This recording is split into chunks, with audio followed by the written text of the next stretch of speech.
Someone may be here who he's going to miss and forget to thank, so if you can bear with me just for a minute, I'm going to take attendance, just say here, your name is called. Rufus Abermall. Oh, yes. Keith McNally. Chuck Pfeiffer. Nick Pileggi. Chloe Sevigny. Paul Sevigny. Patricia Duff. Tina Brown. Braden Carter. Chuck Scarborough. Peter Kaplan. Here. Okay. Let's put it over ahead. Last night I was home and I was watching that that ballet movie that came out. Black Swan. Black Swan, directed by Darren, right? And it has Natalie Portman and the other girl. R2-D2. What's the name? Mila Kunis. And there is a sex scene in the movie between Natalie Portman and Mila Kunis. It's good, right? It's good. Okay, I'd like to begin my remarks by reading something George once wrote in the New York Observer. Soon after we moved here from Kansas City, my mom took me to McDonald's, trying to reassure my nervous 9-year-old self that things were no different here. And she was right. It felt good. Familiar. The burgers tasted the same. As we walked out, a bum had his meat in his paw, urinating in the street. Now, In his paw. George Gurley is one of the few writers in New York today who is consistently as interesting on the page as the people he writes about. The fact that Tom Wolfe has blurbed this book is not incidental. Tom Wolfe does not do that every day.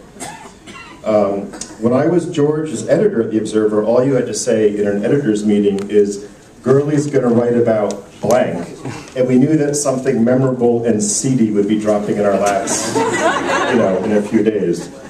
Actually, a few weeks later. And the fact that it was a few weeks and not a few days made it problematic because The Observer is a weekly newspaper.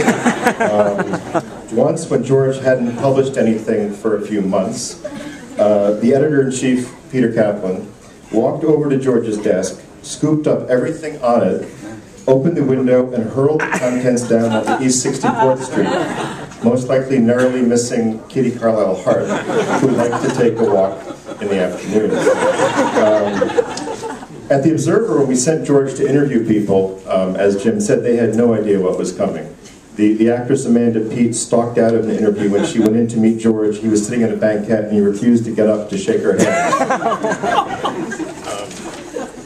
Another time, in a remarkable profile, actually, that George wrote of the Italian journalist Oriana Fallaci in 2003, he managed to thoroughly enrage her.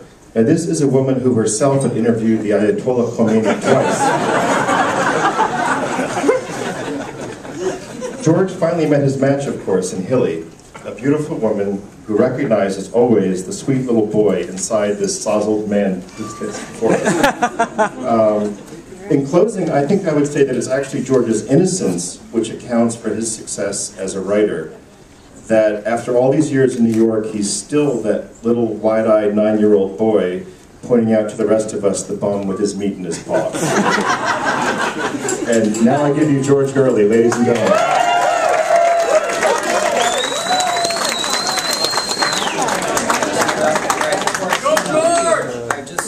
I'm following these guys. I just want everyone to have very low expectations. Stand up! Very low expectations. I'm just going to read it because it's my party, because I can. Steps forward, please. Time is a factor.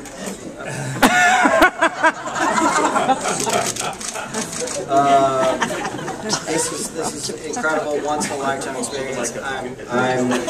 I'm officially For years, my mother has said, "Are you happy?" And I've said things like, "Don't ask me that question. If I was happy, I'd be miserable." So, Mom, I'm happy.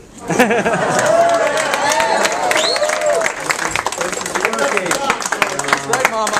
And as far as thank yous, I mean, if you're in the acknowledgments, you probably won't be thanked tonight. For now, later. See, that's the thing is, we have to be out of here in a half an hour. 3 after parties. Okay, I've got the details here, and I just want everyone to keep listening. Okay, but I have to thank my mother and my father. Where's my father?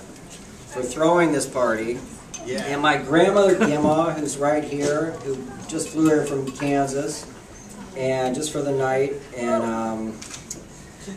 who else? All right, Jen. Where's Jen? Where's Jeremy? Where's Trish? Okay, everyone at Simon & Schuster. Okay, get it. Where's Dr. Harold Selman? Okay. Oh. He's still here. He's around. He's here. And what about C.S. Ledbetter and Tracy Westmoreland? Can we? Westmoreland. All right, there we go. Okay. I'm in. So no more time for thank yous for now. Okay, so here it is. The party ends at 7:30. What's that? 20 minutes? It's over. Okay, but that's not a problem because the next party is 1 block south, Pop Burger. Okay, it's 14 East 58th between Madison 5th, closer to 5th. There are 2 entrances. The one on the left, 3rd floor. It's good, trust me. 1 hour there. Then we're going to the Electric Room, which is it's like the bungalow at the moment. And it's really good. Cash bar, sorry. But that's on West 16th between 8th and 9th, closer to 9th. It's a little complicated because you have to go down a loading dock ramp. And then you have to ask for Angelo, but you can say my name. It's going to work. Everyone here is invited. It's from 9 to 2 a.m. Can I sit down? Okay. No. Okay, wait. All right, so here's the deal. I'm just going to wrap it up. I feel like I've said enough, or maybe too much, in the Observer, in this book. For now. Like, more later, but for now I've said too much. But there's something I forgot to say to Hilly. Where's Hilly? Yes, Hilly. Now, Hilly. You want her up there? 2007, I gave her an engagement ring. George and Hilly. Yeah. I forgot to say something really important. I just gave her the ring and all the excitement. I forgot to say something. So I want to do it now in front of everyone. And, I actually asked her. I suggested that we could get married here tonight, and she said no. She turned me down.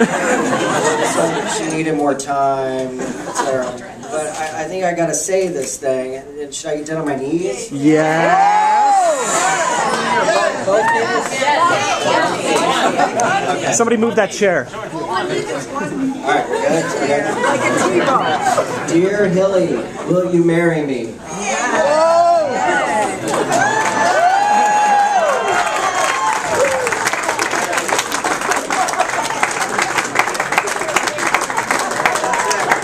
I think that's it.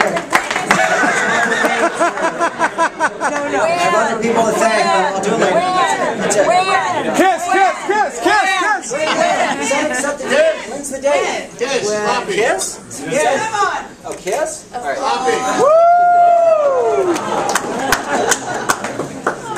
Seriously, this is once in a lifetime. This is great. But we've got like 10 minutes. Remember, Pop Burgers, clocks out. Let's really pack it in. But this is all night. We're going to be out all night. Text your boss or whatever. You're not going to work tomorrow. Okay. Thank you. Wait, I want you guys together real fast. Yeah.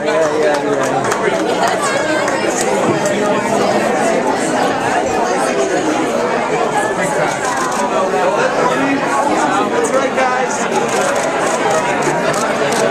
Kiss for one more.